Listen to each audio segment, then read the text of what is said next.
Let's Get Down to Business is presented by Bravo, the marketing arm of Ash Brokerage Corporation, the practice enhancement company. All this week, it's Multi Life and Executive Long-Term Care Insurance. And on today's show, the business benefits and structure of long-term care. And with me today, nationally recognized long-term care expert, Maria Sarchi. Hi everyone, I'm Steve Savant, syndicated financial columnist and contributing author to Backroom Technician. Let's get down to business. Well, welcome to the show, Maria, day 2. Thanks, Steve. How you doing? I'm doing great. I tell you what, I'm kind of getting my eyes opened on the whole group multi-life. And for a lot of my advisors, and I'm in the same boat as you are, this is new to me. I mean, 401k, I might have brought that in, but not DI, not LTC, not ancillary benefits, not catastrophic issues like, supplemental insurance like catastrophic care, terminal illness. Yep. I just don't think in those terms because I'm so mortality driven. Yeah. So when we talk about this is, to me, a play. We're always looking for differentiations. What's going to make my practice look distinctive? Mm-hmm. I don't see anybody talking about long-term care as a group or multi-life play. Long-term care protection plans have been around for over 20 years. And yet in the multi-life space, the employer market, it's really taken hold within the past 5 years. And so when you consider multi-life in comparison to the individual long-term care products, fairly new, and yet very aggressively spoken about today. As I talk with business owner clients and through them their advisors, the question I hear all the time is, gee, we didn't know we could offer this, and what a great benefit. And so no matter how the employer chooses to play a part in the premium, offering it to the employee is absolutely a benefit.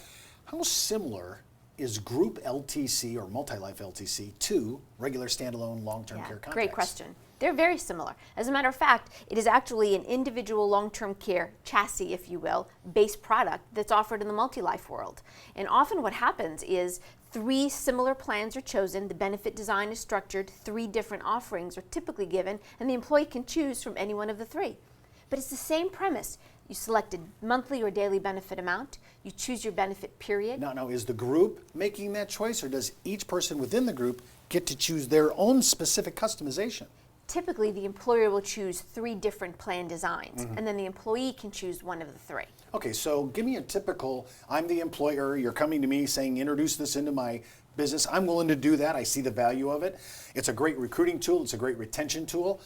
What am I doing? What's my base offer? Am I offering immediate benefits if something happens? Am I doing 90-day waiting periods? Yeah. Talk to me a little bit about that. Well, what I've typically seen happen is that you have a middle-of-the-road plan as your plan B, something that might be covering the averages. $6,000 a month in benefit, 5-year benefit plan, some type of inflation option, and typically a 90-day waiting period. Then plan A is a reduced benefit plan, so maybe lesser in the benefit period, lesser amount in the monthly benefit option, and a very, very minimal inflation option. Plan C is typically more robust, so you have low, middle, and high options, and the employee can choose which one they prefer. Well, let's say we have not only advisors like me who are very unfamiliar with long-term care, but let's say we have about 18% of our audience sometimes is consumer, and because it's a business show, we may have small business owners watching our show today. To walk us through some of the basics in benefit design, because I don't think everybody's up to speed on all the issues. You just mentioned one, a waiting period as an example. Well, let's start with the benefit amount, how much coverage the employee could get when they have a long-term care event. And so this varies. In different parts of the country, costs are more. Oh, okay, because each state has their own expenses. It's probably expensive in New York, where it may not be expensive here in Arizona. True, very true. So as a general middle of the road, if we start with $6,000 a month, that's about $200 a day. Seems to be about average when you look at all across the country. And then for a benefit period, typically we see a 5-year benefit period, which means when the person starts to receive care, their benefits would last for a period of 5 years. You can go on the low end and look at a 2 or 3 year benefit plan. You potentially can go as high as 7 or 10 years in some cases. In a group plan? Yes. Wow. Yes, because that's the benefit that the individual receives. And remember, though this is being offered through the employer in a multi-life setting, it truly is an individually owned contract. Oh, well, let me stop you there. I thought I was on a group chassis. It is not. It's on an individual chassis. But we call it multi-life because you can offer it to multiple individuals. Well, see, I'm sorry, that's news to me. See, I'm learning on my own show. Well, talk to me about this. Okay, so I got my benefit period. I selected that. Yep. I have my monthly benefit, what I think is the average, Yes. what I think I can do. I have my elimination period, my waiting period. We talked about that. Yep. Now, I've noticed in individual LTC, you could be immediate benefit. You could be 30 days, 60 days, 90 days, Yes. 180 days. Oh my gosh, you could wait for a whole year. Yep. Same thing in this? Same thing here. So there is some customization here. Yes, absolutely. And that's what makes it so unique, because unlike traditional group offerings where it's one to everybody and you get what you get, here you have a little bit more flexibility. Well, let's talk about the most important aspect of this, because if we're buying LTC in our 40s and 50s and we're living till 90 under the new trend that's Sure. going out there in mortality, what am I looking at on inflation or CPI, or what am I going to do to cover the benefits, because they're going to be more expensive by the time I get there? Yeah, and this is where we see the greatest amount of flexibility in the multi-life space, is that you can have an offering of no inflation whatsoever, which would be the least expensive, or you can offer something middle of the road, 5% simple or 3% compound, or you can do something really aggressive, like a 5% compound offering. So you have lots of variety there to choose from. 5% compounded, what's the number on that? Is that like your premium plus additional 15%? Is it, what's that? Do you have any kind of rule of thumb? I can tell you that it really does vary by the age of the individual. It will certainly bring your premium up. And the reason for that is, generally speaking, it takes about 15 years with the 5% compound for your benefit pool to double. So if you're buying it at 50 for a $6,000 a month benefit, with that 5% compound, by the time you are 65, that benefit pool is double in benefit. Real quick, which one do you see most? 3% compound. 3% compound Yes. in a group setting. In the multi-life setting, yes. Wow, that is another surprise to me on my show today. I have to say, to me, we're building blocks and talking about the benefits. To me, that's huge. We come back from the break, we're going to talk about the structure and planning strategies of long-term care in the business market that can position your practice in the small business benefits sector. And don't forget, you can request the long-term care manual from Backroom Technician at our site, downtobusiness.ashbrokerage.com, or just sign up for your own 30-day free trial of Backroom Technician at brtnow.com/trial-signup.aspx. We'll be right back right after the break.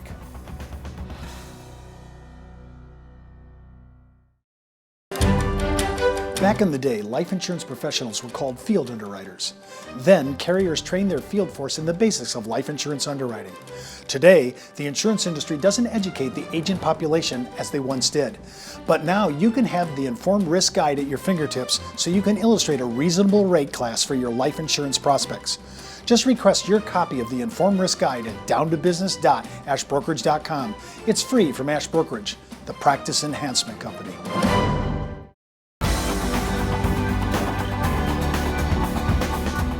Well, welcome back. I'm Steve Savant with Maria Sarchi. And remember, you can watch all our episodes of Let's Get Down to Business, including my weekly consumer show, Steve Savant's Money, the name of the game, right out at ashbrokerage.com. Just click on the show logo when you get out there. It'll take you right to our show and all our archives. And just a heads up, before moving forward with any of the ideas on the show, consult your tax advisor, your legal counsel, as well as your broker-dealer compliance officer. Well, let's get down to business. We're talking about the structure planning strategies of long-term care in the business market. And by the way, this could position you and your practice as the only people that are bringing this up, because right now I have to say, I haven't heard it. And I look at business cases all the time. Yeah. So talk to me about this part here. I love this predetermined plan design. When I heard a lot of customization in our first segment. There's a lot of choices to be had. So I can kind of steer it. And I was shocked when you said, oh no, this isn't, it's really a multi-life, but it's still individual contracts. Yeah. So I kind of like that, because does that signal portability, by the way? Absolutely. Okay, Yes. okay. I like that. I love it. I can take it with me.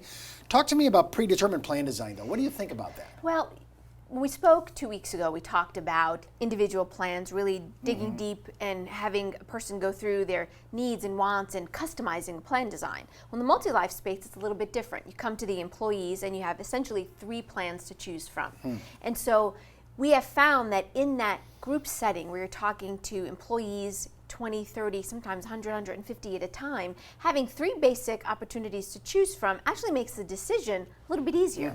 And then there's something that we should talk about called buy-up options, which we'll explain in a later segment, but really you can go from looking at the plans at the that the employer is offering, and you even have some potential to buy a little bit more benefit from there. Okay, so let me make sure I understood.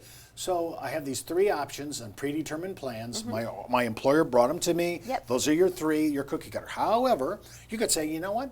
I appreciate that, and that's a baseline. Yes. That's my baseline. Yes. But I think I'm going to go ahead and get a little bit more. Maybe I like you said here in the last segment, hey, I might do 5% compounded. If he's paying all of the baseline, design, maybe I'll just pay for that so that by the time I get there, like you said, it could double in my benefits later on. That's right. Or you can add something like a shared benefit or a return of premium rider, so you can buy up, add some additional coverage. Well, let's talk about the big one. What about adding your spouse? Can you do that in LTC, multi-life and or group? They are called shared care plans, and so they're not as often spoken about in the multi-life setting because underwriting for the spouse is often different in the multi-life segment than it is for the individual employee. So that shared benefit could potentially happen, but we don't come across that too often. Would that fall in your category of buying up? It could, yes, it could. Depends upon the carrier and depends upon what the employer would like to offer in the buy-up option.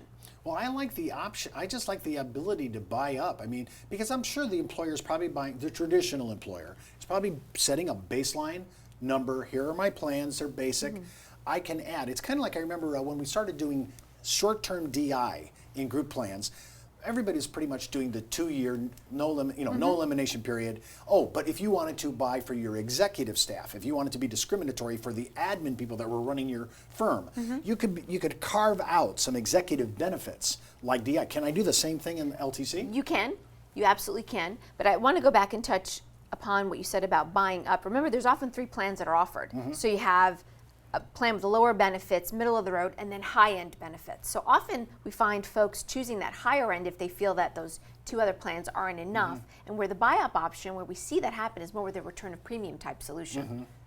Well, talk about that, because that to me is a little fascinating. I mean, I know I'm paying for 5% compounded inflation. That seems like a hefty rider, and I'm going to have to do the math and see if I think that's worth it. But now we're talking about something a lot different. Yeah, the return of premium Yeah, option. I mean, so I return. How long do I live? And I didn't use it. Do I get it back when? When you pass away. So technically, you don't receive it. My beneficiaries. That's right. So if I'm paying premiums all these years, this is how people talk themselves out of it. I've been paying premiums all these years.